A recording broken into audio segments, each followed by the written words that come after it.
Alam na pala niya lumabas dito sa gate. Akala ko naman maipit ang ulo. Talaga lang eh. Makalusot na pala.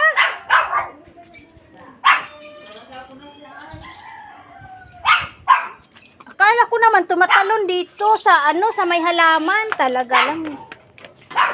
Diri pala siya, te. Akala ko maipit yung ulo niya.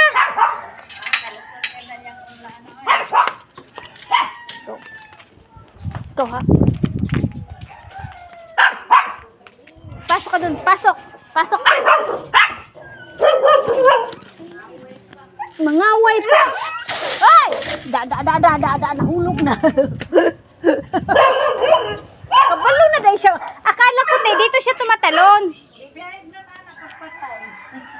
Diri dahil siya, te. Oh, akala ko yung ulo niya maipit. Talag. Butangan na ka na kung harang dira. Ha?